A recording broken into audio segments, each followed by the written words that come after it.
Pertamina rugikan negara 1 kuadriliun. Ternyata PT Antam 5,9 kuadriliun. Ini menarik nih. Yang bener aja bos, 5,9 kuadriliun. Setahu saya kemarin itu kerugiannya 185 triliun. Udah pernah saya bahas juga videonya yang ini. Sekarang jadi 5,9 kuadriliun. Ini hoax apa bukan? Saya mengecek Detik, Tirto, dan CNBC. Dari kemarin emang banyak banget berita korupsi. Bahkan netizen sampai bikin klasemen sementara Liga Korupsi Indonesia. Yang juara 1 adalah kasus pemalsuan emas PT Antam 5,9 kuadriliun. Saya pas baca ini langsung mikir, seriusan ini sampai 5,9 kuadriliun? Ternyata berita korupsi Antam 5,9 kuadriliun ini hoax. Buktinya bisa kita baca nih. Tidak benar. Klaim kasus Antam merugikan negara 5,9 kuadriliun. Ini yang investigasi tim risetnya Tirto. Bukan cuma Tirto, Detik dan Kejagung juga bilang begini. Kejagung bantah, kerugian Antam capai 5,9 kuadriliun. Portal berita lain juga pada bilang kalau berita ini hoax. Semua artikelnya bisa kamu baca sendiri nih. Saya tampilin di layar. Kejagung bilang itu hoax. Aslinya kasus ini masih dalam proses sidang dan nunggu proses hukum dengan potensi kerugian negara 3,3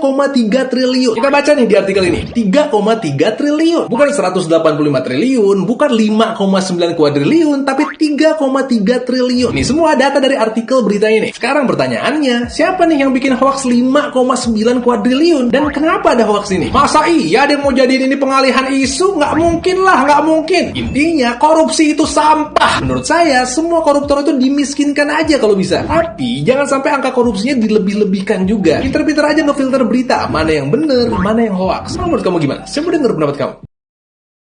Ratusan ribu triliun hasil uang korupsi telah disita negara. Tapi pertanyaannya, kemana uang itu sekarang? Pemerintah berulang kali berjanji akan mengembalikan uang koruptor untuk kepentingan rakyat. Tapi hingga hari ini, di mana kepentingan itu? Di mana transparansinya? Profesor Romli Atmasasmita, pakar hukum pidana, terang-terangan mempertanyakan kenapa Sri Mulyani tidak pernah mengumumkan ke publik berapa uang yang benar-benar dikembalikan. Apakah uang itu masuk ke kas negara, dipakai untuk bansos, atau justru menguap entah kemana? Pemberantasan korupsi di Indonesia seperti jalan tanpa arah. Koruptor terus tumbuh, hukuman tak memberi efek jera, dan uang negara tetap raib. Rakyat berhak tahu, ini bukan sekedar angka di atas kertas, ini uang kita. Jika pemerintah serius ingin memberantas korupsi, buka datanya, tunjukkan transparansinya. Karena keadilan tidak bisa sekedar janji, harus ada bukti. Apalagi korupsi Pertamina kemarin, itu kan uang kita. Kita beli BBM yang dioplos, kita yang rugi, bukan negara.